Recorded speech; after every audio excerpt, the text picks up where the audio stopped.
Okay, can I have everybody's attention?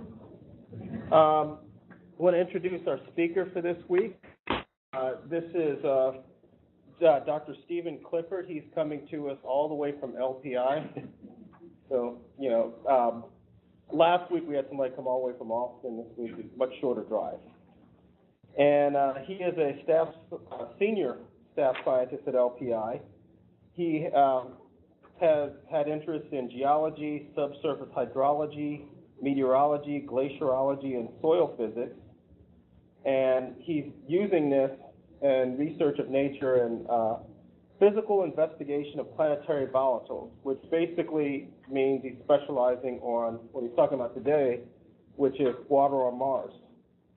And this work includes modeling water transport in cold planetary regoliths, thermal modeling of planetary surfaces, glacier flow, and polar evolution.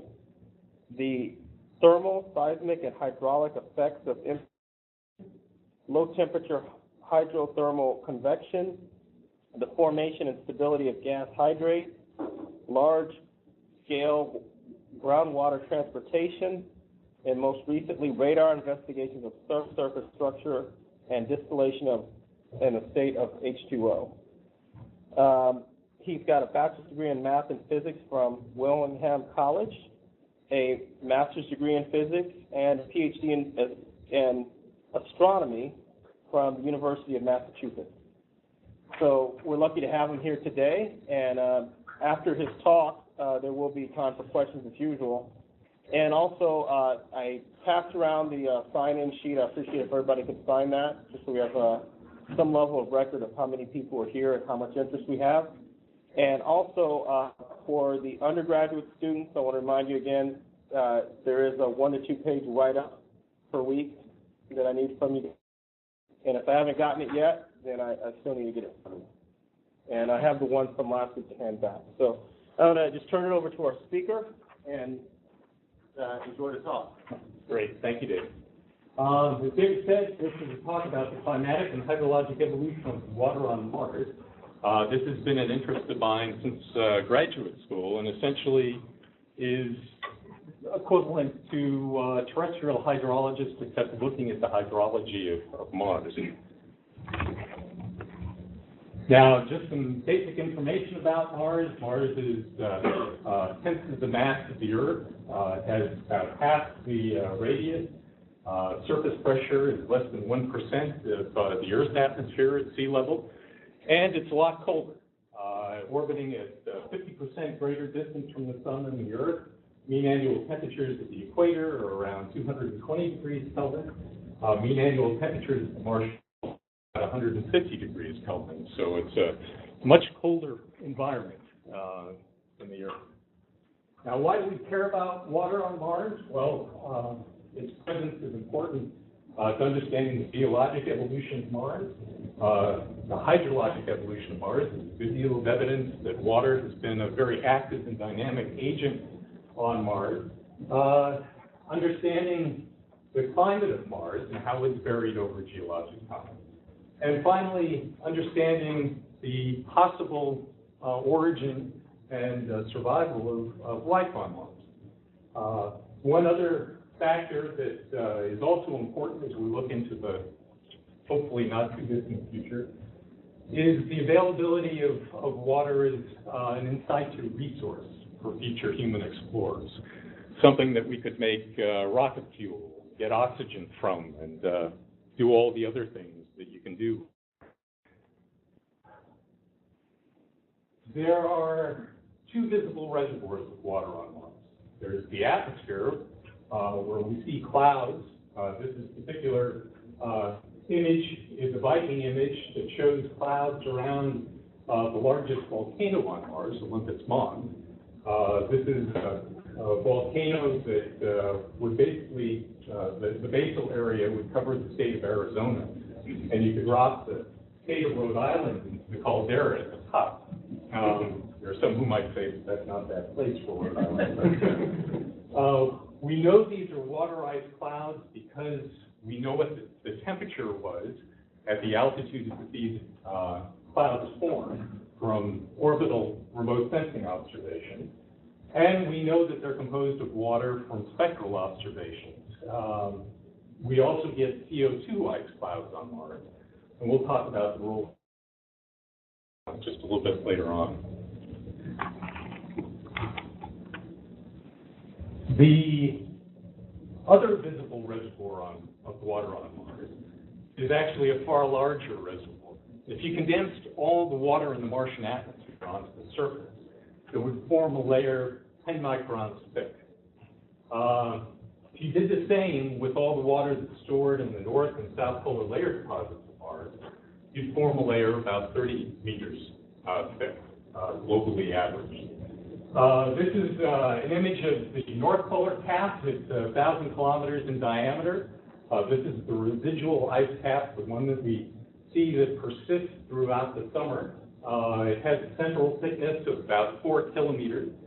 And the corresponding figures for the South Polar Cap are diameter of about 1,500 kilometers and the central thickness of about 3.5 kilometers. So these are substantial reservoirs of water ice.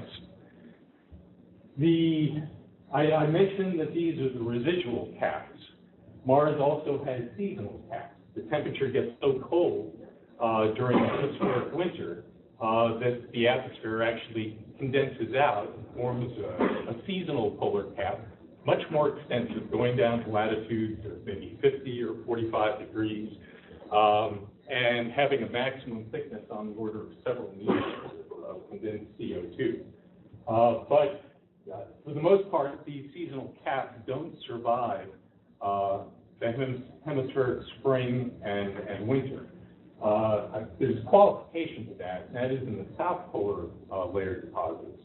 There is actually evidence that the temperature of the cap doesn't get above the CO2 frost point, even in the summer, except on very, very rare occasions.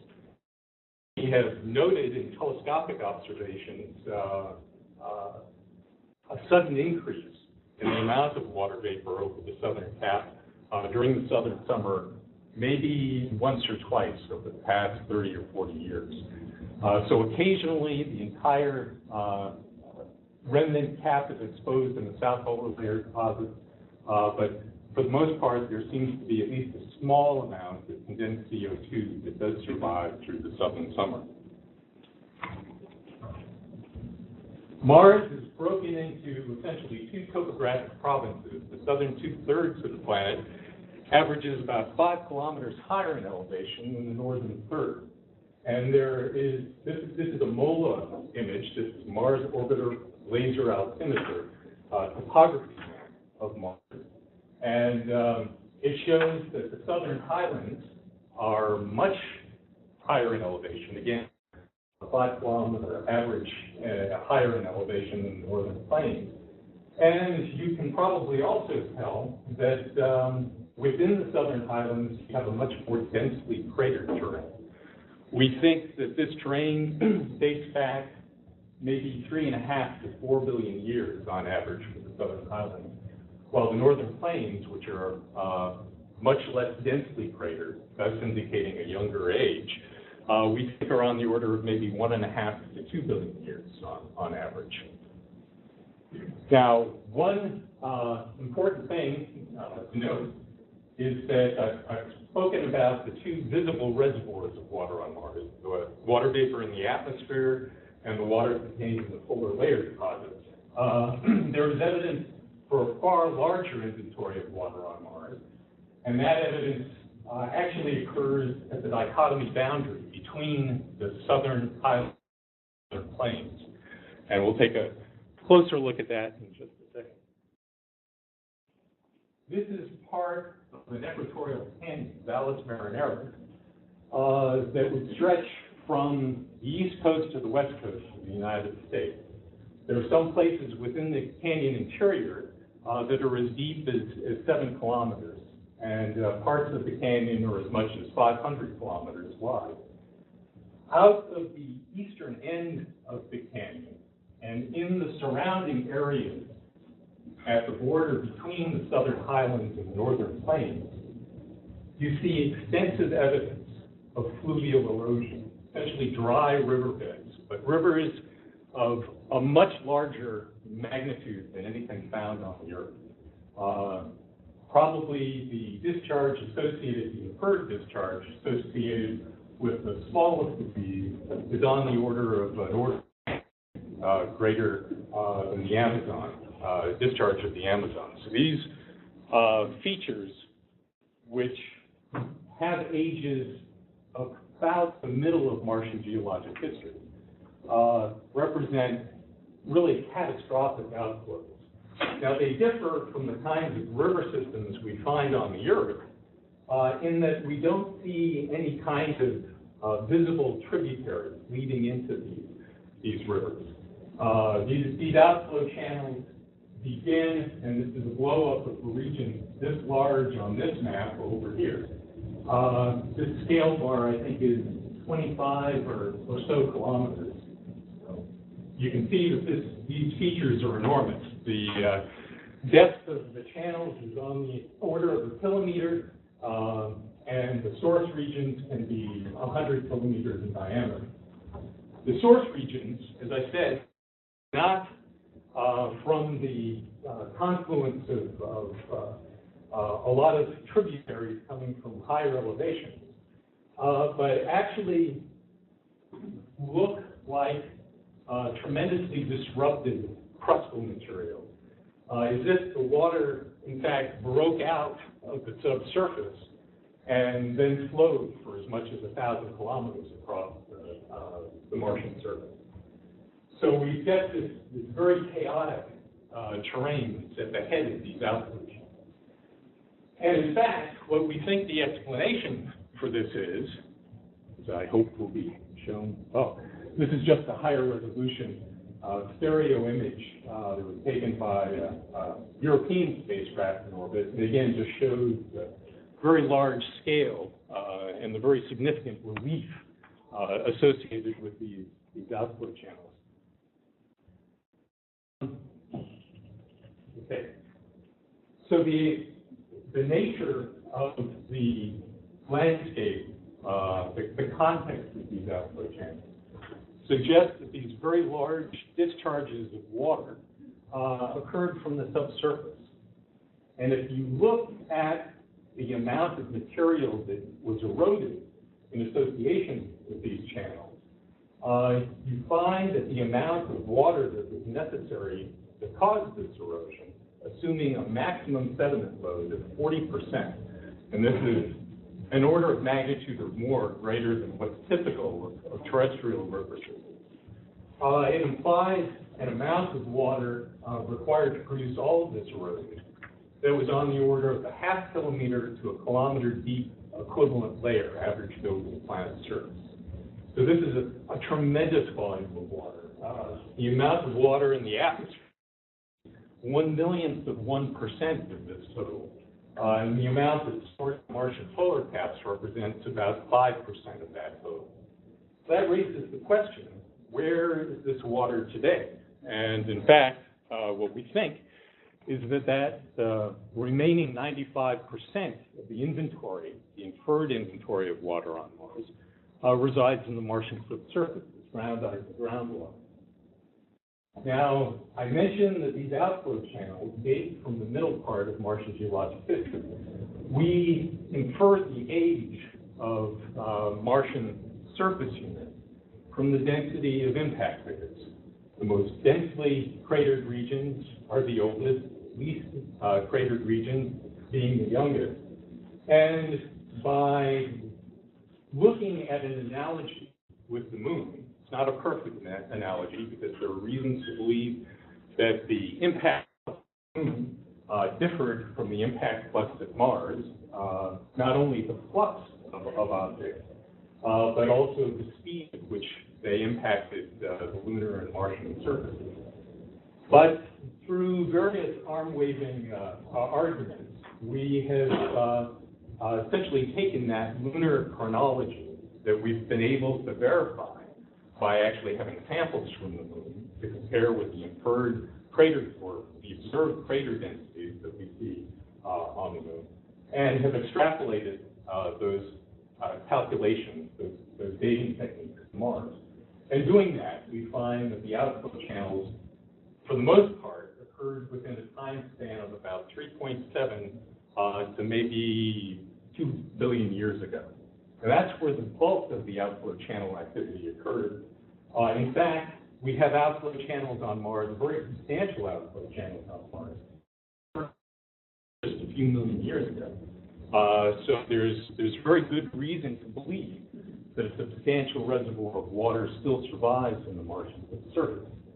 But the key point here, in terms of understanding the age of these channels, is that the estimated inventory of water on Mars is an inventory that existed in the middle of Martian geologic history. Now, there's good reason to believe that earlier in the planet's history, the inventory of water was actually a lot larger. And that's because with time, the internal heat flow of Mars has declined. So about the middle of Martian geologic history, the heat flow was maybe 2 or 3 times less than it was earlier in the planet's history. This means that more of the crust was at a temperature below freezing, and therefore acted as a sink for subsurface. That is, water in the subsurface that may have existed as a liquid back during early Martian geologic history, significant fraction of that would have been cold trapped into the crust by the middle of Martian geologic history. We also believe that there are a number of mechanisms which would have led to the loss of significant quantities of water from the planet. One possibility is the solar wind, which may have stripped away much of the early Martian atmosphere. Another possibility is the very large impacts that characterized this early period of Martian geologic history may have blasted away a significant portion of the Martian atmosphere. And finally, because we are talking about water, the water may have reacted with crustal minerals, crustal rocks and minerals to form altered hydrous minerals. And that, in turn, acts as a sink for the initial inventory of water on Mars. This is a theoretical calculation of what the loss rate in terms of exospheric escape, the photodissociation of water molecules in the atmosphere, and the preferential loss of hydrogen to space. Calculations suggest that this process is very efficient in removing water very early in the planet's history. It has been far less efficient over the past 3.5 billion years or so.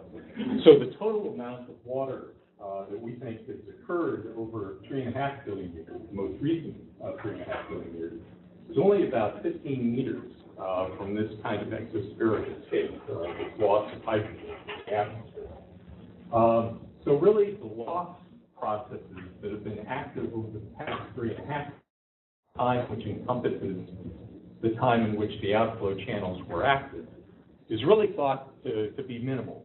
So most of the water that existed on Mars at that time, this 1/2 to full kilometer deep equivalent layer of water averaged over the planet's surface, we think still resides in the subsurface, either as ground ice or as groundwater. Okay, what I'm going to talk about now is the evolution of that inventory of water as a function of time.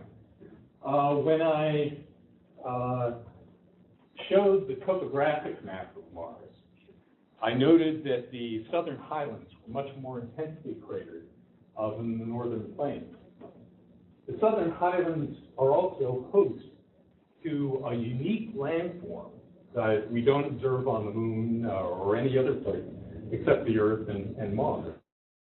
Actually, I should qualify that. We now also see this in Titan at temperatures significantly lower than Earth and Mars. But what this landform is are essentially integrated networks of small valleys, looking very much like the kind of runoff channels that you see on the flanks of mountainous regions on the Earth. You fly over the Rockies and the plains, and you look down, and you'll see features like this all over the place. The interesting thing is that we don't see these features in terrains that are younger than about 3.7 billion years. And again, this is an age inferred from the density of craters on that particular terrain. This has led to a great deal of speculation when these features were first discovered, that early Mars may have had a much different climate than the Mars we see today. Now again, this is just that topography map again. These valley networks are found throughout the southern highlands, but in some areas occur more densely than in others. We do see a few features that resemble these valley networks on the flanks of some of the larger volcanoes on Mars. And those are, in fact, the inferred age for those features is much younger than for the southern highlands. What we think has occurred in terms of the formation of these features on the flanks of the volcanoes is that, again, the Martian near surface, the top several kilometers of the Martian crust, is at a temperature below freezing. It's at higher temperatures the deeper you go because of the planet's radiation of internal heat. So there is a depth at which above the freezing point. But the near surface, this region of several kilometers or so, acts as a cold trap for water. And so you can imagine that in a volcano that has been around for a long period of time and has undergone various episodes of activity, that water might migrate from the magma and condense in the cool flanks of the volcano. Then when there's another eruption, when there is more igneous activity in the area surrounding the volcano, that ground ice can melt and create these fluvial features on the flanks without the need for changing the climate. Well, if these speculations about the nature of the early Martian environment are correct, and it did have a more Earth-like environment back 4 billion years ago, Mars probably had a hydrologic cycle similar to what we see on the Earth today, where led to surface runoff, some of the water, the precipitated, infiltrates into the subsurface and feeds a groundwater table. On the Earth, where there's precipitation, the groundwater table essentially follows the first-order variations in the topography. This is as opposed to a situation in which there'd be no precipitation, and you would expect the groundwater table to hydrostatically adjust to a level surface. Problem is that climate modelers, looking at the conditions that existed on early Mars, find it very, very difficult to create conditions that would have allowed the stable existence of liquid water on the surface and would have allowed rainfall. The basic problem is that we can't find a combination of greenhouse gases that are potent enough to raise the temperature of the planet at the time, or a significant part of the planet at the time, above the freezing point. One of the issues about that, people look at things like CO2, and water vapor itself is an active greenhouse gas. But you could pump as much as 5 bars of CO2 into the Martian atmosphere and elevate the surface temperature by only 30 degrees Kelvin or so, above present-day surface temperatures. You can add things like sulfur dioxide, methane, but even putting in liberal estimates of the amount of these gases in the early Martian atmosphere, you still fall way short of what's necessary to produce temperatures that would allow precipitation. So that has led to a debate between people who argue Mars and those who argue that early Mars was probably a lot like Mars is today.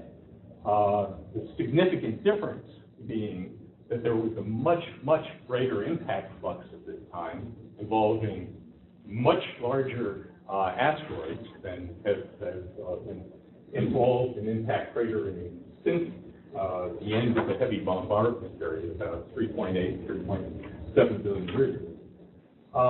And that the internal heat flow of Mars was higher at this time. Let me go on.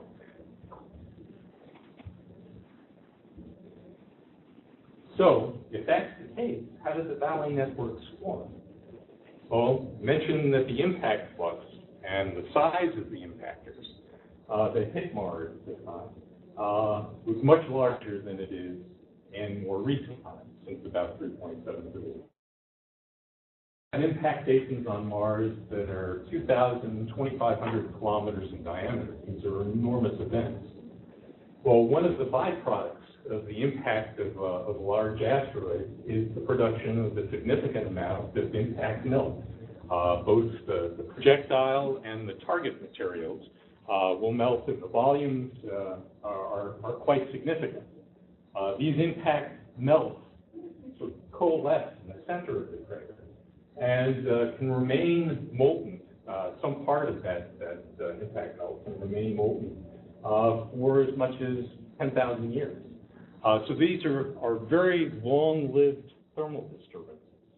And if you have a water-rich planet, and we were arguing that early Mars was even more water-rich than it was at the time the outflow channels formed, then the interaction of this impact melt and the surrounding ground ice could have resulted in the production of very long-lived hydrothermal systems.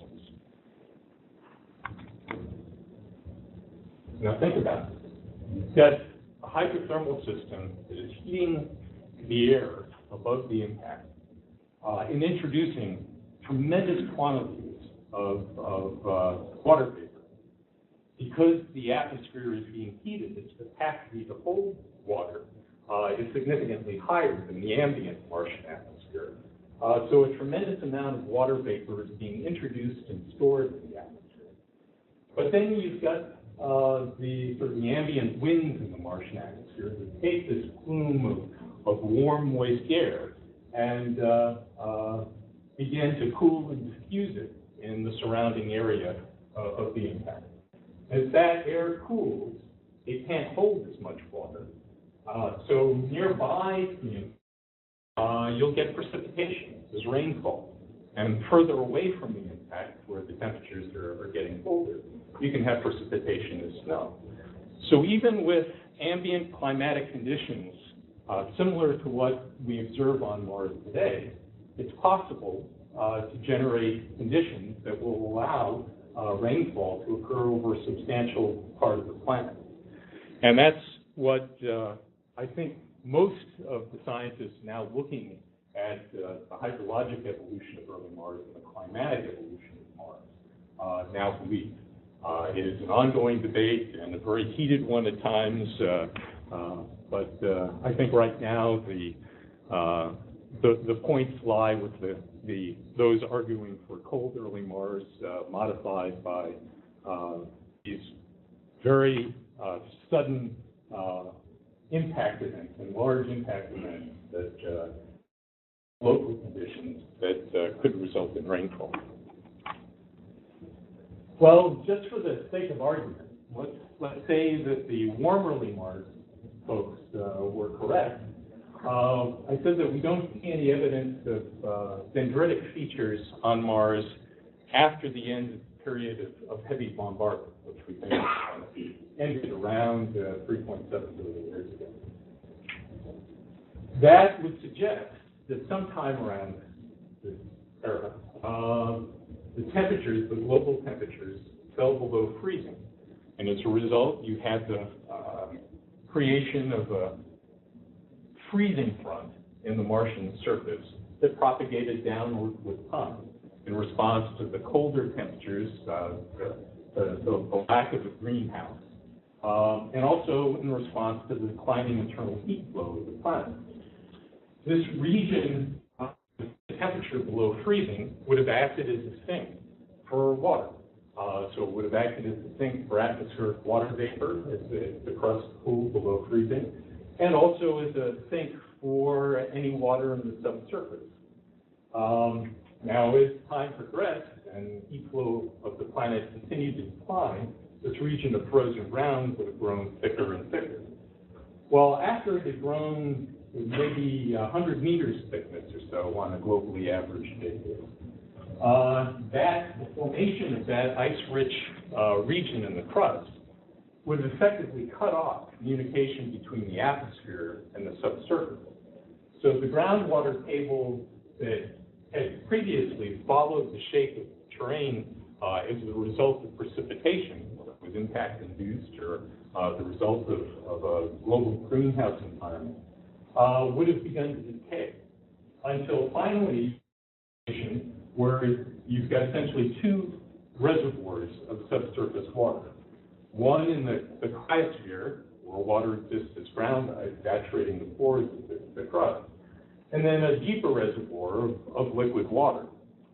Now, you can imagine that if the total inventory of water was small in comparison to the storage capacity of the cryosphere, that Mars could actually evolve to the point in which all of the water was cold trapped into the cryosphere, this region of frozen ground. Again, because we see extensive outflow channel activity in the middle of Martian geologic history, that almost certainly wasn't the case back then. We almost certainly had a situation where there was an extensive reservoir of subpermafrost groundwater at the middle of Martian geologic history. That we had seen evidence of some outflow channels even as recently as a few million years ago. Now, there are two explanations for that. One is that this reservoir of subpermafrost groundwater still survives. The other is that actually most of the water is cold trapped into the crust, but you get episodic igneous activity that results in the melting and the creation of a large local reservoir of groundwater. This can then produce an outflow channel. And right now, we don't know enough about Mars to be able to distinguish between those two possibilities. This is just a graph, theoretical calculation showing the relative decline in internal heat flow as a function of time. So this is early Mars, late Mars, present-day Mars. The heat flow early Mars may have been greater than 400 kilowatts per square meter. Today, we think it's probably closer to 20 milliwatts per square meter, so about a quarter of what the globally average heat flow of the Earth is at this time. And this is sort of a cartoon of what we think the present distribution of water is in the Martian surface. This is a pole-to-pole cross-section along a given longitude, and there are a couple of things that you'll note in this. One is that the thickness of the cryosphere, this region that's at a temperature below freezing, is much greater at the poles than it is at the equator. That's because of the difference in mean annual temperature. And we're talking about mean annual temperatures on the order of 150 degrees Kelvin at the poles and about 220 degrees Kelvin at the equator. So there's a decrease in the depth that you have before the geothermal heat flow elevates temperatures above the melting point. The other reservoir of water is again purely theoretical at this point, and that is groundwater that may survive below this region of permafrost, below the cryosphere. And our expectation is that that water would be highly saline. Essentially, it's been in contact with the rocks in the Martian crust for billions of years with no possibility of replenishment and no injection of fresh water from precipitation throughout that period of time. So we expect that this region of groundwater is going to be saturated with various kinds of minerals. Most importantly, it may be saturated with very potent freezing point depressing salts. Sodium chloride will depress to 252 degrees Kelvin. Calcium chloride will depress it to about 225 degrees Kelvin. But another salt that was discovered by the Mars polar lander in terms of this compositional analysis of the Martian surface is magnesium perchlorate. And that has a freezing point of just about 200 degrees Kelvin, 203 or thereabouts. So the presence of these salts on Mars can extend the range of temperatures significantly where water can exist in the liquid. And if they exist in the Martian subsurface, then particularly at those elevations, those low elevations, where the base of the cryosphere would be in contact with water, it could significantly reduce the thickness of frozen ground in those locations. It could also allow climatic and seasonal variations in surface temperature to melt and mobilize water that might exist in the shallow subsurface of Mars. Now, talking about water existing at depths of kilometers, what's the basis for that? How do we know that there's porosity and permeability at those depths? And basically, we know it from an extrapolation of what we know about the Earth and about the Moon. We've done extensive drilling and seismic investigations to give us some understanding of what the variation of porosity is as a function of depth, and also the variation in permeability. And those investigations have led to the conclusion that essentially the top 10 kilometers of the Earth's crust retains enough permeability to allow extensive groundwater flow. The Earth's crust consists of fractured igneous rock. These same materials are found on Mars, that we've identified in terms of both the rover investigations and the orbital remote sensing investigations. We see very clear geologic evidence of tectonic activity, impact activity, volcanism, and sedimentation on Mars that, again, suggests that the gross characteristics of the Martian crust in terms of porosity and permeability are probably very similar to the Earth. We've got an additional data point in terms of looking at the seismic properties of the lunar crust, which has obviously been heavily modified by impact. And those results indicate that, again, impact-related fracturing of the crust should result in a very permeable layer, not only on the Moon, but on Mars. Gravitational scaling terrestrial results to Mars suggest that the top 25 kilometers or so of the Martian crust may retain significant permeability. Porosities at those depths are going to be on the order of the hundredths of a percent. But fractures are very efficient conduits for the transport of water. So even at depths of 25 kilometers on Mars, there may be significant groundwater transport over geologic time. These are just two graphs, again, from our knowledge of the Moon and the Earth. This one is just a graph showing the potential decline in porosity as a function of depth. Obviously, if you went at any particular place on the Earth with this porosity profile, there's going to be lots of variations as a function of depth. But if you take all those results and average them together, and so get an average model of variation of porosity and permeability crust, there's reason to believe that they look very, very similar to these graphs. Now, what other evidence do we have that these large reservoirs of water exist on Mars, whether it's ground ice or groundwater? And an important piece of that evidence is the difference in impact ejecta morphology between the Moon and Mars. On the Moon, it appears that the ejecta is ballistically inflated. You have this massive explosion and pulverized rock was strewn around the impact site, most of it being deposited within one crater radii of the impact. But it looks like the material essentially went in ballistic trajectories from the center of the impact to where it finally was deposited in the ejecta around the crater.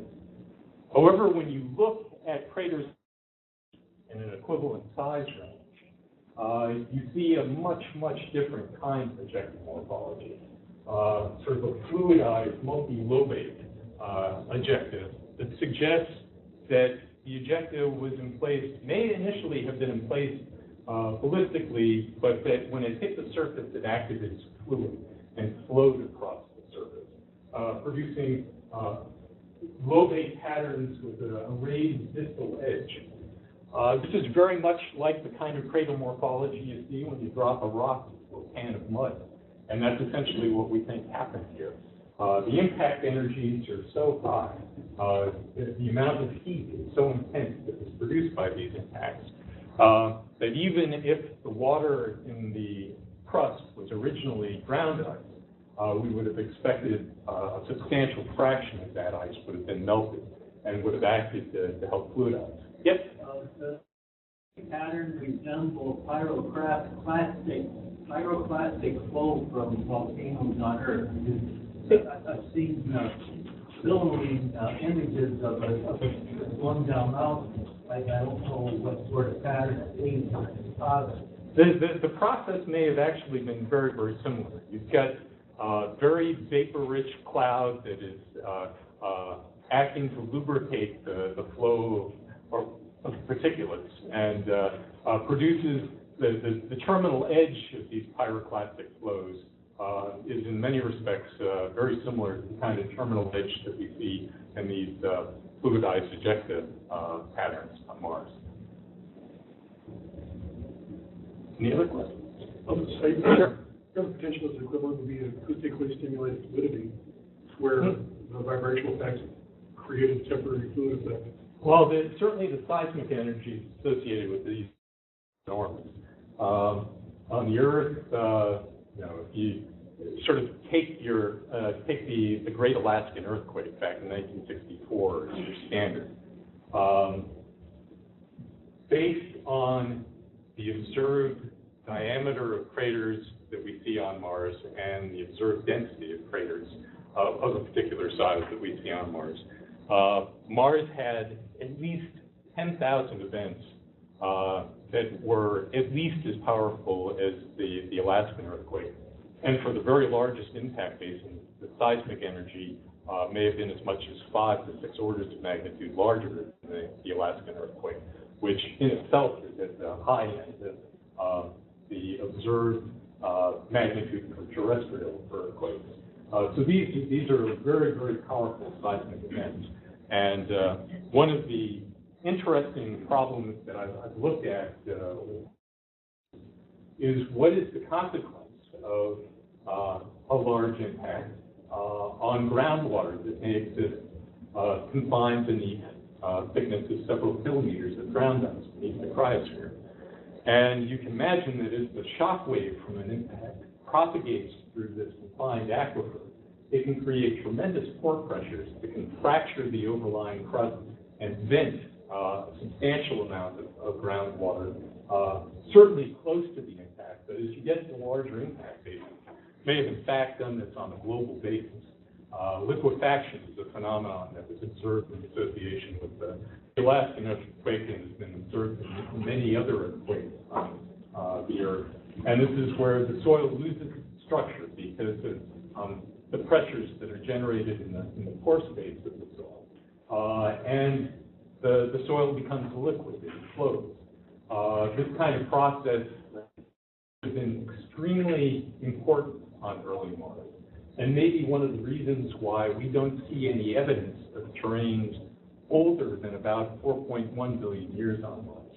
That appears to be the oldest surface unit that we can identify on Mars. Units, the geology, the landscape before that time, very likely was obliterated by both the ejecta produced and globally distributed and large basin-forming impacts, and may also have been destroyed through effects like global liquefaction and certainly the large amount of volcanism that was going on at the time. So we think that early Mars was a very active place, a place in which it was being resurfaced continuously, and that is the most likely explanation for the absence of really high-density surface units back earlier than 4.1 billion years. Again, I mentioned that the outflow channels originate in the southern highlands, the region of disrupted crustal material, blocks that are going all over the place, and that we get tremendous discharges that are orders of magnitude larger than terrestrial river systems. Well, this is a cartoon showing a cross-section through the southern highlands and the northern plains, what we think the hydraulic relationships were that produced these outflow channels. And what we think is that the fact that these channels originate in the southern highlands, you had a reservoir of liquid water that was at relatively high elevation compared to the northern plains. And we think that that water was confined in the subsurface by a several kilometer or more thickness of frozen ground. What happens when you have an impact, or you have igneous activity, or you have an earthquake? You can rupture that region of frozen ground and allow a significant discharge of groundwater onto the surface and into the northern plains. And that is essentially sort of the standard model that people have for the origin of the Martian outflow channels. Now, at this time, in the middle of Martian geologic history, we think that the heat flow of the planet was in fact low enough to allow thicknesses of frozen ground on the order of a kilometer or more. But that was not the case earlier in the planet's history. If these are the conditions, heat flow and thickness of frozen ground that characterized the planet at the time the outflow channels occurred in the middle of Martian geologic history. And we know what the conditions would have been like earlier in the planet's history, when the heat flow was many times larger. That thickness of frozen ground would not have been sufficient to confine that reservoir of liquid water to the Martian highlands. That means that water would have broken out onto the surface and essentially redistributed itself in the hydrostatic equilibrium, except where it was being perturbed by things like impacts and by the ambient climate. There may have been areas where there was increased evaporation, other areas where there was increased precipitation that may have perturbed the groundwater distribution and distribution of water on the planet's surface. But for the most part, you could probably have a fairly good understanding of what the distribution of water was on Mars if you assume that it was in hydrostatic equilibrium on a global basis, saturating the crust up to a certain point and then filling in any topographic loads on the surface that were at an elevation below that level of saturation in the crust. That means that the northern plains of Mars almost certainly hosted a northern ocean. Now, whether or not that was an ocean like we think of oceans on the Earth today, where it was all liquid water, or whether it was an ice-covered ocean with an ice cover that may have been hundreds of meters, maybe a kilometer or so thick, or potentially, if Mars in fact did start out with a very cold environment, an ocean that was entirely frozen in the northern plains, so essentially a northern ice sheet. At present, we don't know enough about the early conditions of Mars to be able to distinguish between those possibilities. But we do have lots of other evidence beyond this sort of theoretical argument that, in fact, the northern plains did once host a very, very large reservoir of water. Part of that evidence was the identification in Viking orbiter imagery. These are images that were taken by the Viking orbiters in 1976 through the early 1980s. What appeared to be Paleoshorelines around the perimeter of the northern plains. This discovery, it was a subtle observation, but there was a graduate student named Tim Parker at the time who had done some work with the Air Force in the region around the Great Salt Lake. At the time, the Air Force was considering the placement of the MX missile system, which was mobile intercontinental ballistic missile system that would have required setting up essentially roads and a very large area to the southwest. Been shuttled between various shelters on this area, and as part of the preparation for setting up these bases, the Air Force required that there be a very extensive geologic survey of this region. Tim was one of the geologists involved with that, and this is a region that was also the location of the Paleo Lake, the Great Paleo Lake, Lake Bonneville. Great Salt Lake is a small remnant of this lake, but the water level within this Paleo Lake had changed significantly over time, and where it would stagnate, you would see a shoreline that was cut into the surrounding mountains. And Tim became very familiar with the characteristics of these paleo shorelines.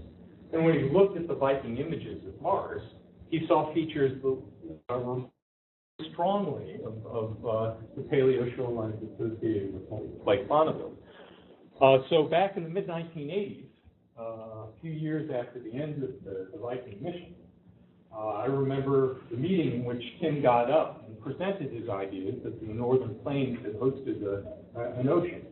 Well, at the time, the accepted estimate for the amount of water on Mars, based on the Viking results, the analysis of the atmosphere, suggests the planet had between 10 meters and maybe 100 meters of water, local equivalent layer. So this idea that there was a northern ocean on Mars ran against all of the popular thinking at the time. And most people dismissed the idea as being completely outrageous. But Tim persisted, and in a series of papers in the 1980s and early 1990s, he presented the case for these paleo shorelines, and a few people began to take notice. That evidence, combined with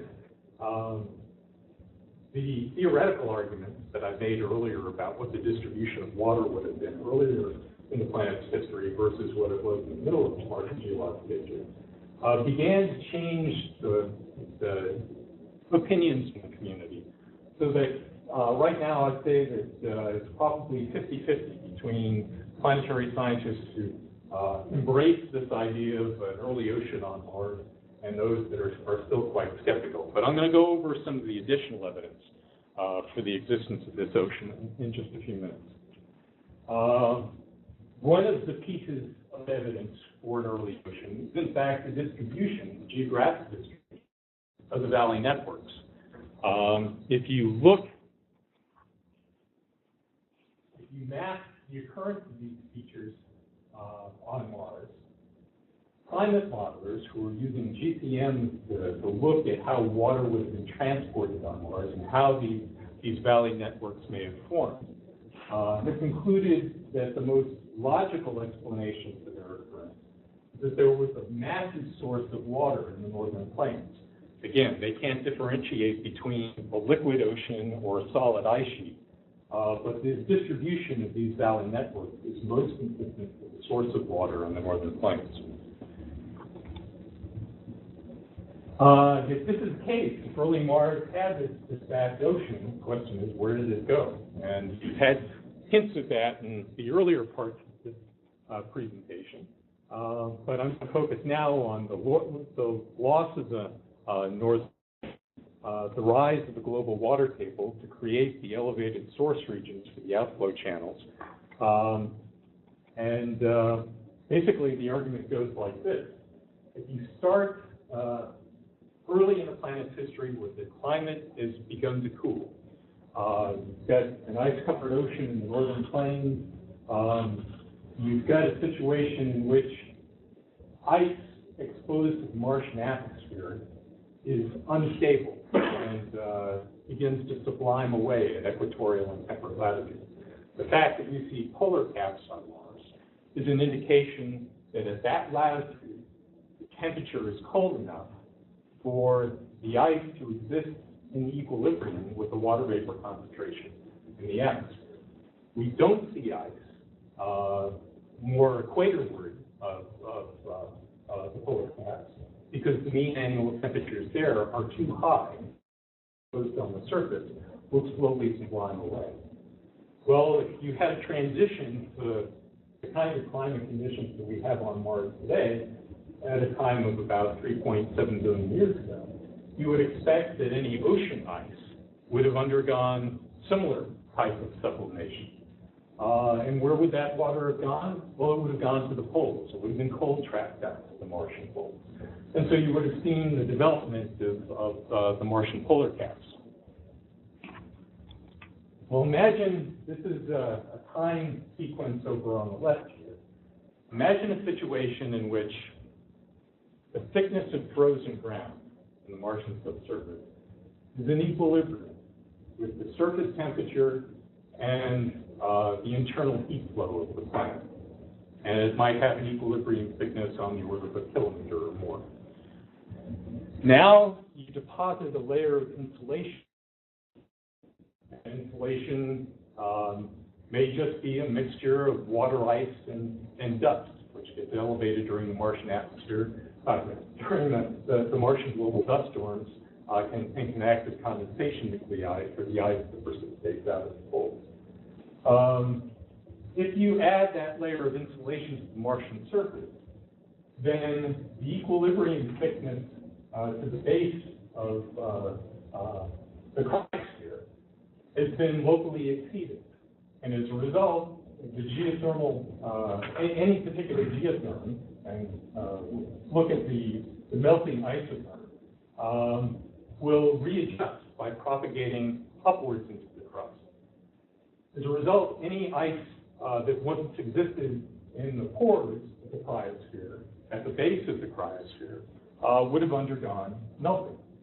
And as you continue to deposit materials, you can eventually get a thickness where the temperature at the base of the cap is sufficient to cause the base of the cap to start melting.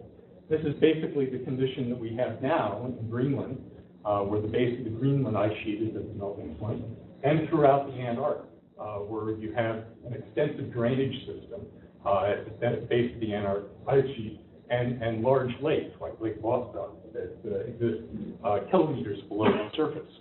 Well, we think similar conditions would have evolved in the polar regions of Mars. And in fact, when you look at the geology, particularly in the south polar layer deposits, this oldest region of Mars, the southern hemisphere, you see evidence that the extent of the polar layer deposits is much greater than it is today, maybe on the order of twice as large as the 1,500 kilometer diameter that we now see. And if you look at this area that is undergoing erosion, that appears to be deflated, these deposits that lie outside the existing polar layer deposits that seem to be a relic of an earlier polar layer deposit, we see dendritic-like features, or we see tenuous-like features that look like terrestrial eskers.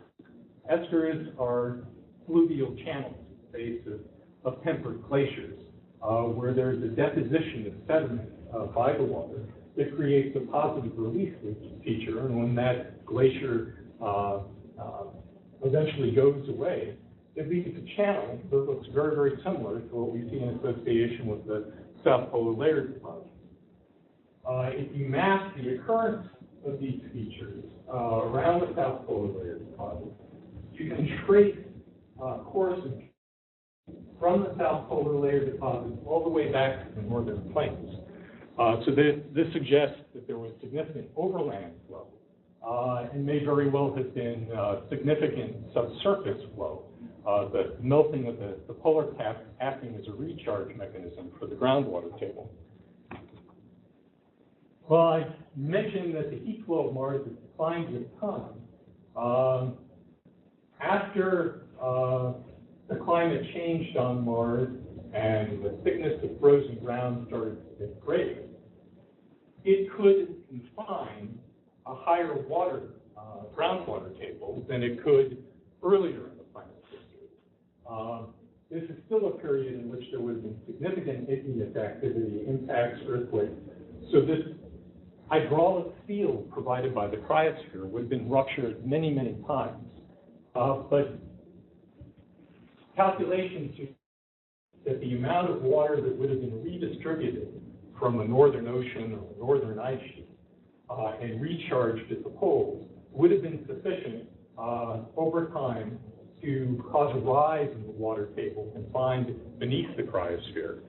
And by the middle of Martian geologic history, the thickness of the cryosphere had actually gotten great enough to allow this formation of this elevated water table that led to the formation of the outflow channels.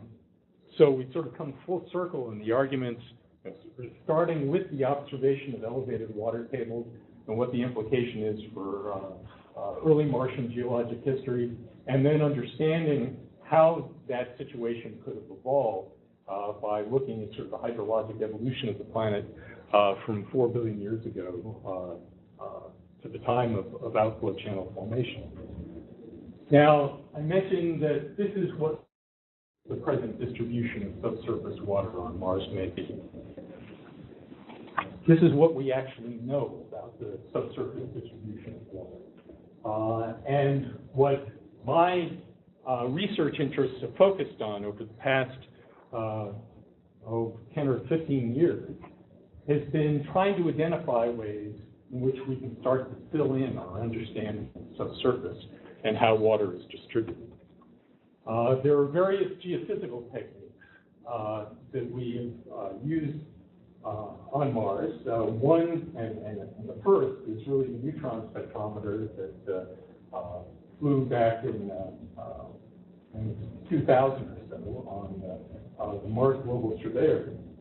And what it did was look at the velocity of neutrons coming off the Martian surface that were the result of ray interactions with materials in the top half meter or so of the Martian surface. As the cosmic rays strike the heavy atom, it can result in the fission of that atom that shoots off neutrons. If those neutrons encounter heavy elements, it's like a billiard ball hitting a bowling ball. The billiard ball retains most of its velocity following the collision, and very little energy is imparted to the bowling ball.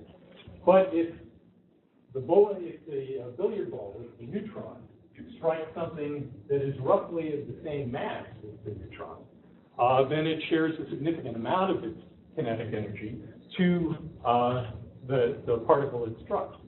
Well, it turns out hydrogen atoms, which are the predominant constituent of water, are very good moderators of these neutrons that are produced by cosmic ray collisions with the crust.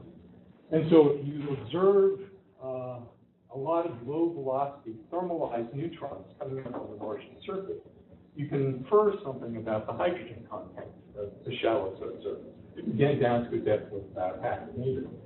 This doesn't necessarily mean that hydrogen is in the form of ice or water in the subsurface. It may be in the form of hydrated minerals.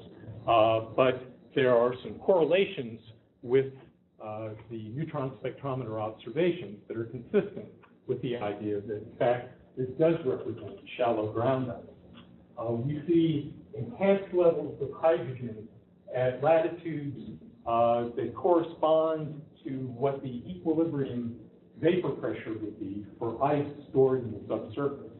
I mentioned that the polar caps are where the atmosphere and the reservoir of ice are in equilibrium, surface reservoir. But as you go deeper into the regolith, the temperature extremes that are experienced by the regolith are smaller, so that you get mean annual temperatures at a depth of half a meter or so that are cold enough for water ice to exist stably underneath a half meter or so of dry regolith. And so we see a distribution of hydrogen inferred from these neutron spectrometer observations is consistent with this thermal modeling and volatile modeling of the Martian subsurface. There are two exceptions, two places of enhanced hydrogen concentration at the equator that many have argued probably represent hydrated minerals, deposits of hydrated minerals. But there's also good reason to believe that they may, in fact, be areas of fossil ground that's been preserved over billions of years. Now, I mentioned that the neutron spectrometer is good at looking at the distribution of hydrogen down to a half meter or so. That doesn't tell us much about whether or not groundwater may exist yet. And for that, another technique has been used and flown to Mars, and that's deep sounding radar. Radars operating at wavelengths of between 20 and 100 meters or so have a theoretical capability of penetrating down to kilometers below the Martian surface. And where they encounter a difference in the electrical properties of the atmosphere and surface between water-saturated materials at depth and dry, rocky, or ice-rich materials, at that interface, there'll be a reflection of the radar ray. And so you get a very large surface echo, and then if there is anything continuity in the subsurface, you can get a smaller subsurface echo. Well, there are two radar sounders that have been sent to Mars. One was the Marsus radar that was sent in 2003, I believe. Yes. And again, it operated at a frequency of 1 to 5 megahertz. This is, roughly a wavelength of maybe 60 to 100 and something meters. And then in 2005, we sent another radar sounder, the Shiraz radar sounder, that operated at a frequency range of 15 to 25 megahertz. And this corresponds to a wavelength of about 20 meters or so. So about 1/10 of the wavelength of Marsus. Now, the important aspect about the wavelength is that the longer the wavelength, the deeper you can penetrate the subsurface, but also the poorer the resolution. Things about the size of the wavelength. So you can distinguish features that are on the order of 100 meters in size. But if you were looking at, for example, at the layering, the polar layer deposit, you'd have a much more difficult time. You can see the base of the layers, you can see the surface of the layers. But in terms of the internal stratigraphy of the polar layer deposit, the Shiraz radar sounder with smaller wavelengths is much more effective. And we'll see that in just a second. The polar cap has a number of these dark spiraling patterns superimposed on it, and actually these are troughs that exist in the polar layer deposits and exposed in stratigraphy of alternating light and dark materials. And we think the dark areas are representative of deposition that occurs when Mars is experiencing more intense global dust storms, and that the wider region of dust storm activity was less intense. And we can see evidence of this layering in the radar grains, essentially a cross-section of the polar caps that are made by repeated soundings of these radar sounders. This was taken by the shorter wavelength Shiraz radar sounder. And it's a North Polar layer deposit. And you can see a reflection from the base, and you can also see evidence of the internal layering of the cap. This is important because prior to having a radar sounder, we could only infer the stratigraphy from what was exposed in the polar troughs. We didn't know how those layers actually behaved as you got deeper into the cap. With the radar sounder, we can actually map those strata throughout the cap. This is just an enhancement which shows the level of detail that we're getting in the radar images. Because radar is operating at a wavelength of about 20 meters, we don't see layering that occurs at a smaller size range. So there are differences between the layering that we see in the visual images and the layering that we see in the radar images. Some of these dark layers, some of these bright layers in the radar images may in fact represent packets of thinner layers that are visible in the orbital imagery. Okay, I mentioned that one of the chief goals for these radar sounders is to look for evidence of subpermafrost groundwater. Big problem is that while we got penetration on the order of several kilometers, in excess of 4 kilometers in terms of the North Polar layer deposits, outside of polar layer deposits, we got virtually, we've got some indication that the radar penetrated down to a depth of maybe 100 or 200 meters. But it looks like the electrical properties of the Martian subsurface are sufficiently attenuating that radar wave didn't propagate any deeper than about 100 or 200 meters.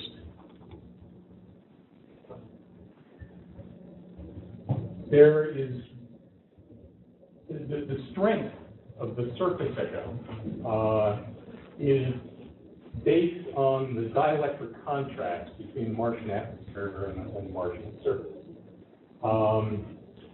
The dielectric properties down to a depth of 1 wavelength are what, those average properties are what determine the amount of reflection that you get in that first radar reflection of the surface. If you're talking about coherent rock, a very strong reflection from the surface. But if you're talking about very porous material, and there's not as much material there to reflect the radar wave, and so the surface reflection is weaker. The same effect, decrease in the strength of the return signal, can result if those materials are ice-rich. Water ice has a much lower level of reflectance than solid rock does. So areas of weak reflection are an indication of either high porosity or a large amount of large volumetric content of water ice. Well, if you map the strength of the surface reflections from these radars, we see a region of low reflectivity that corresponds to the region interior to the Paleoshorelines that were identified by Tim Parker. So this seems to provide support for the idea that there may be a relic of an early ocean that still preserved this massive deposit of ice in the northern plains. The other possibility is almost as convincing, and that is if it's not ice, then it has to be very high porosity materials, most likely fluvial sediments that may have been brought into the northern plains by the outflow channel activity about 2 billion years ago or so. In either event, it would imply that there was a very large volume of water that was present and distributed over the northern plains. The most recent piece of observational evidence that tends to strengthen the argument that this, in fact, these low permittivities result from the presence of ice is the fact that the distribution of multi-low fluidized ejecta craters corresponds extremely well to low surface reflectivity interior to the Paleoshoreline. Okay, I'm just going to quickly go over the rest of this. I noted the stratigraphy of the polar caps that we see a lot of strata in these troughs. And what we think these represent are not only differences in the amount of dust storm activity, but also represent variations in the axial inclination of Mars with time. Mars, the obliquity of Mars, the axial inclination of Mars, goes through an oscillation from a maximum to minimum and back to a minimum on the order of every 120,000 years. The amplitude of that variation changes over a time frame of on the order of 1 million years. So if you take a look at how the insulation, how the solar energy received at the poles is varied as a function of time, this represents a period of about 10 million years and shows what the variation in, well, this is a graph of obliquity, so the angle of axial inclination as a function of time. And you can see that it varies enormously. When the axial inclination is at 0, you get the least bit of climatic fluctuation as a result of the obliquity throughout the year. You get essentially constant temperatures that are affected only by the proximity of Mars to the Sun. And that's a much less influential factor than the obliquity variation and what it does to the inflation at any latitude as Mars goes around the Sun. And these obliquities can get as high as 60 degrees. So Mars keeled over like this. When you go into the hemispheric summer, the amount of solar heating that you get is enormous. And during times of high obliquity, you can get substantial sublimation off the polar caps, to the point that the polar cap may in fact disappear. You can also generate very large dust storms. And you can get surface temperatures that actually get above the freezing point. So liquid water can occur on a climatically fluctuating basis on Mars. So at the times where you have this high obliquity, water is lost from the polar caps and redistributed to lower latitudes. And we think we've got some very good observational evidence of this in the identification of flow features at mid-latitude that look very similar to terrestrial glaciers. And what we, in fact, are features that are ice-cored but have a mantle of desiccated material, dust and rock debris that has developed on top of them.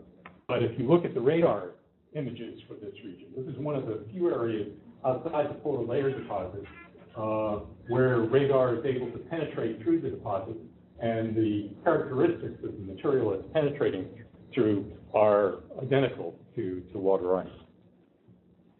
We also see some unusual features at mid-latitude on poleward-facing slopes known as the Martian gullies.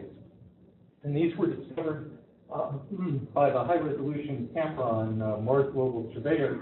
It could image down to a scale of about 2 meters pixel size.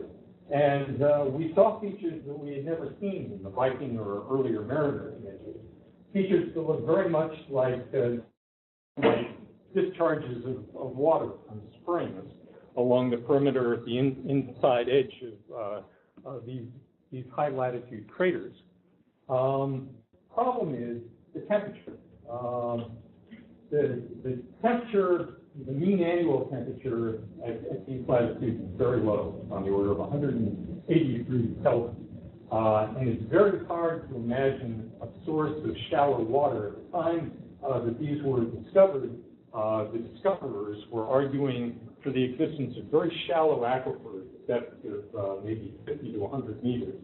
And that's below the depth where climatic variations would melt ice and allow it to discharge on the surface. And it's at too shallow a depth to get temperatures that would have been above the freezing point, even with the most potent freezing point depressors like magnesium perchlorate that have a freezing point of 100 degrees Kelvin. So various arguments have been made about how those gullies were formed. Some involve dry erosional processes.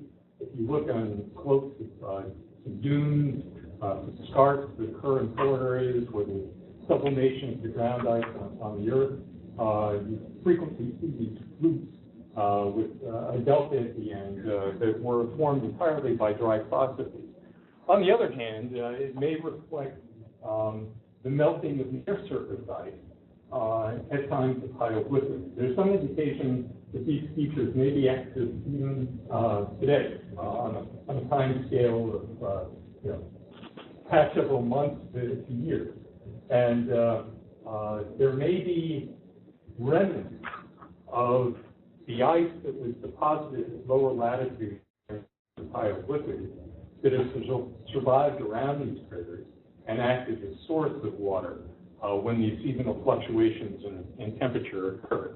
And you may get temperatures that are, up to 225 or 250 degrees that are high enough for any salts present in the regular covering of the material to allow some melting and some flow of water.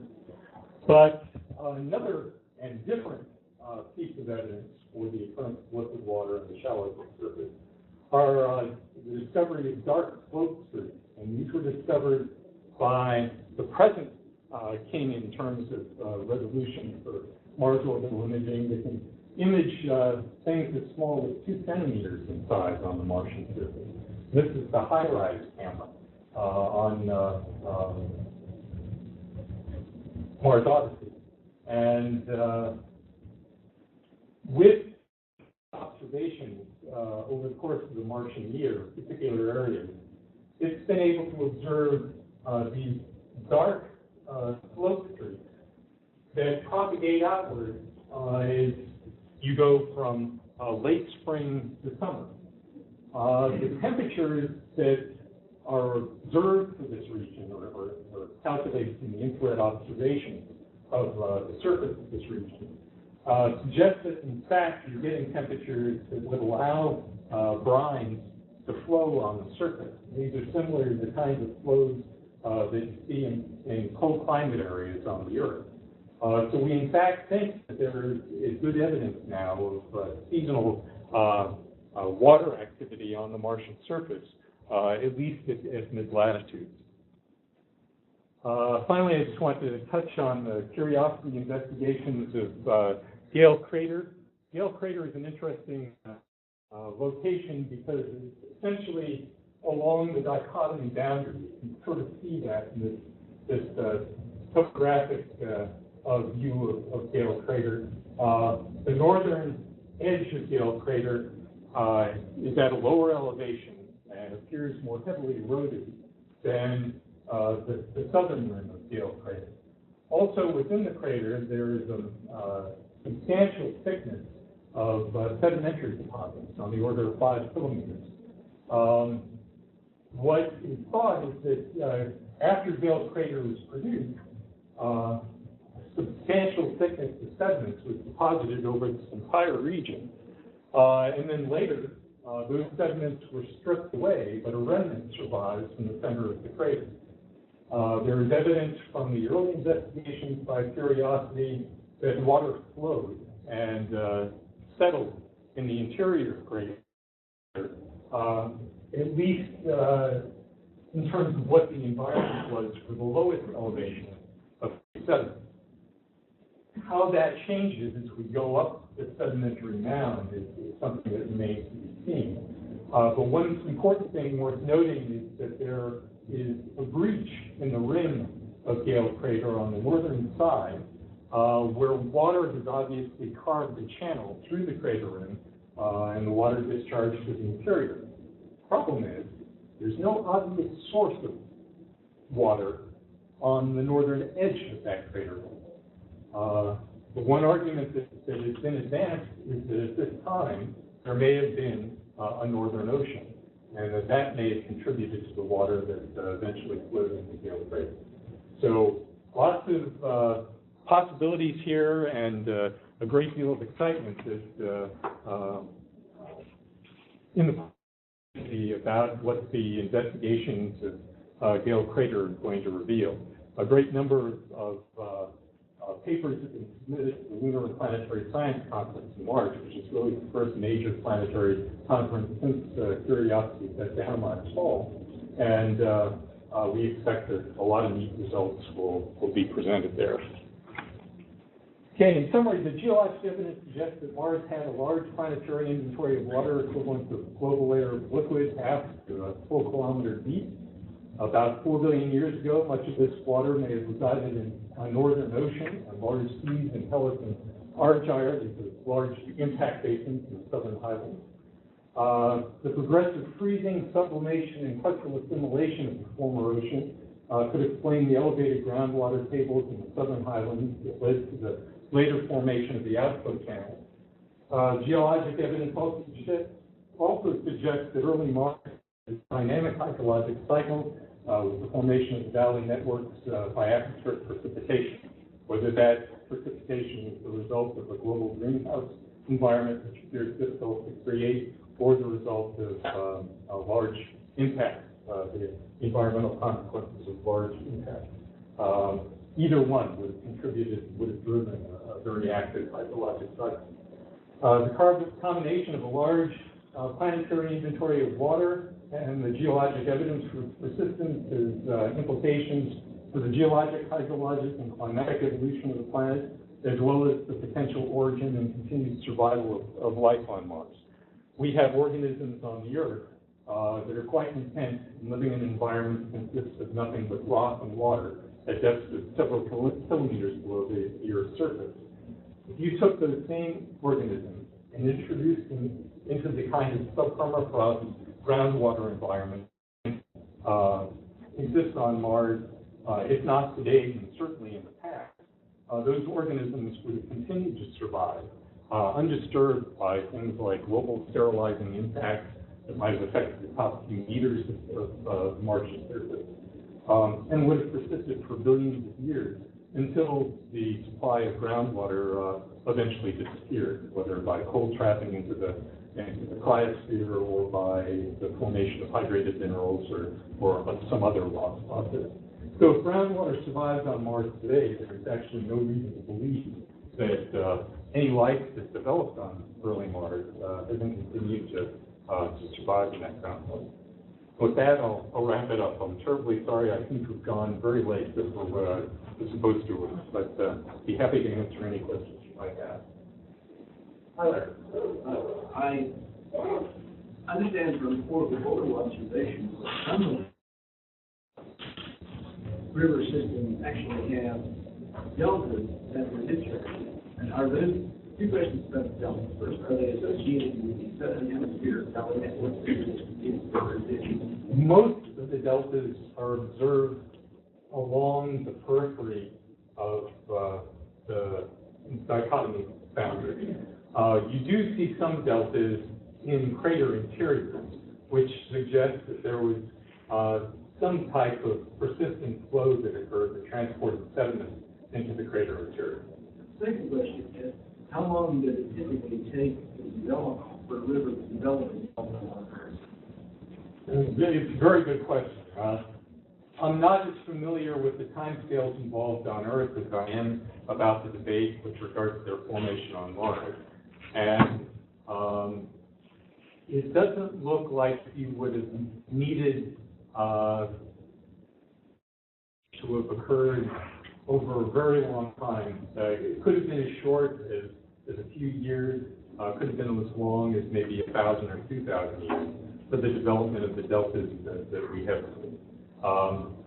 So it may have been that you had these episodic bursts of precipitation and runoff that produced these deltas, or just a very low level of global precipitation, maybe something similar to what occurs in the Atacama Desert, where there's essentially no evidence of any precipitation over the past 5,000 to 10,000 years. With the global layer of water between 500 and 1,000 meters deep, how does that compare to the amount of water there? On the Earth, it's about 3 to 3.5 kilometer average global equivalent.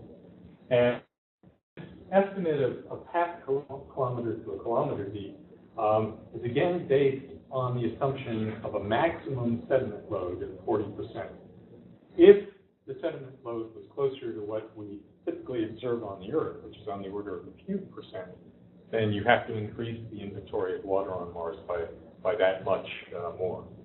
So the case seems to be pretty strong that at least early Mars had a very sizable inventory of water. But that still comes out to like 10% of the water on Earth. Well, actually, it's the sediment load that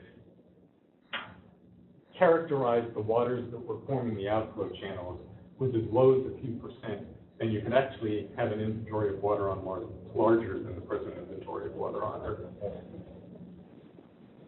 Yes?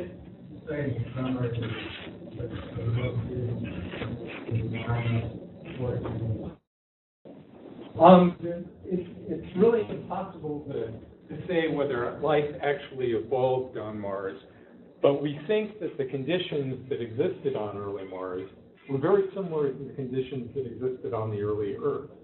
And so the question, I think, becomes, if life did evolve, was it able to adapt rapidly enough to a subsurface existence to survive whatever change in environment occurred at the end of the heavy bombardment period?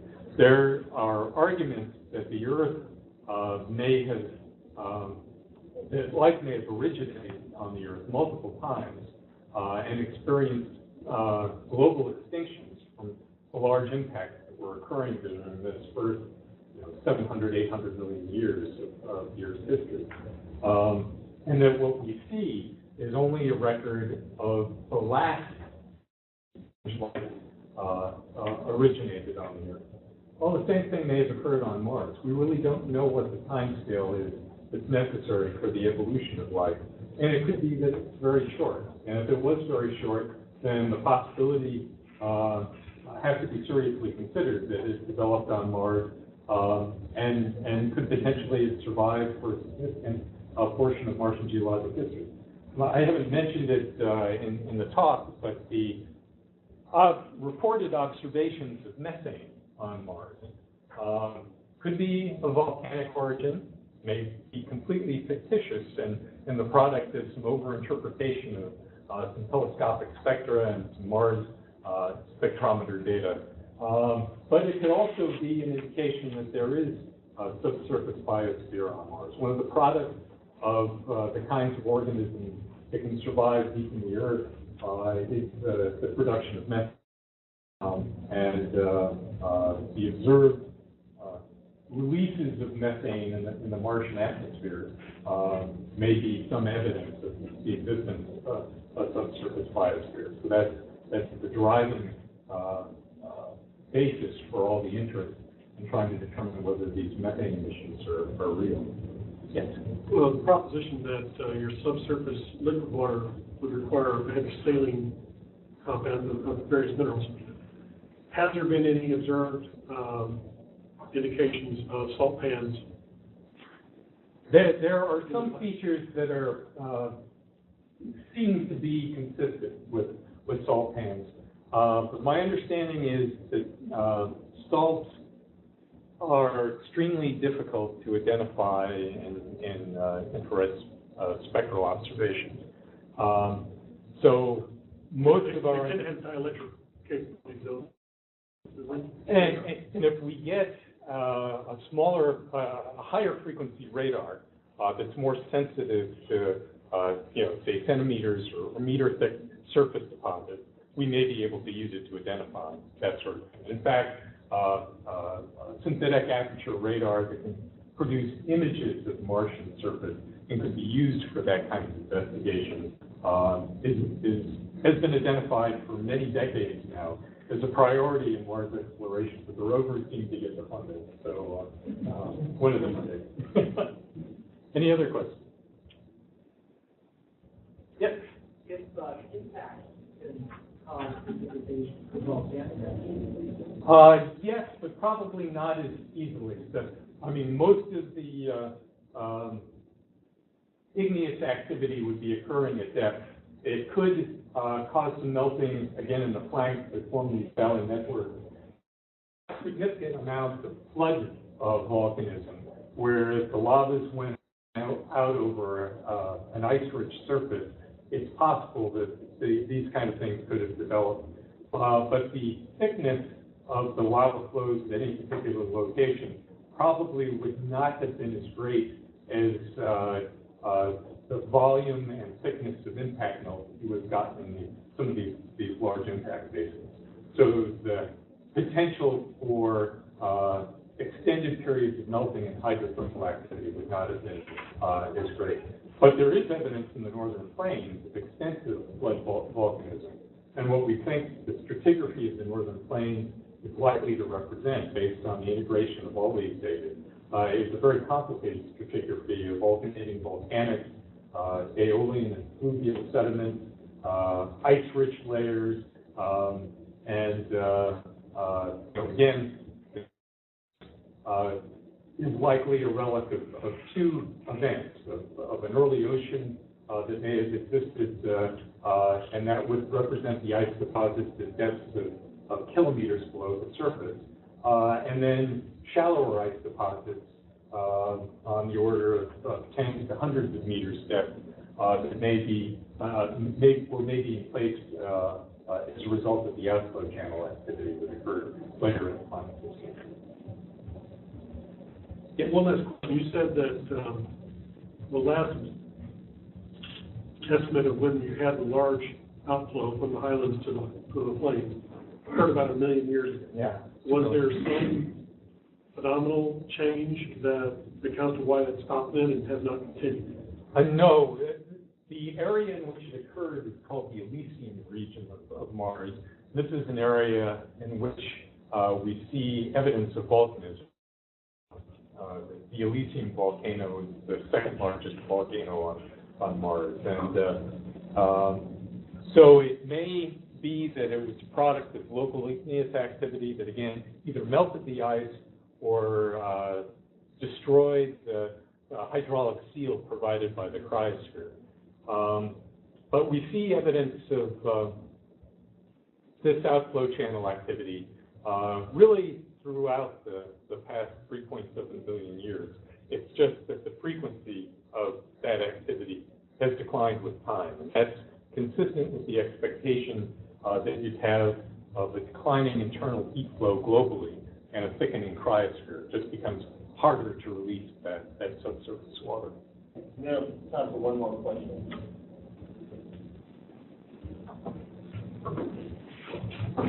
Besides the variation of liquidity,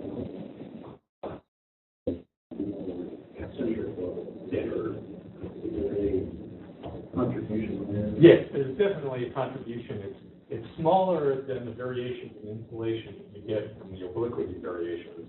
But Mars can go from an almost circular orbit to a highly eccentric orbit, and that definitely influences the intensity of insulation, the seasonal fluctuations in insulation, and contributes to the long-term climatic variation. Okay. Let's thank our speakers.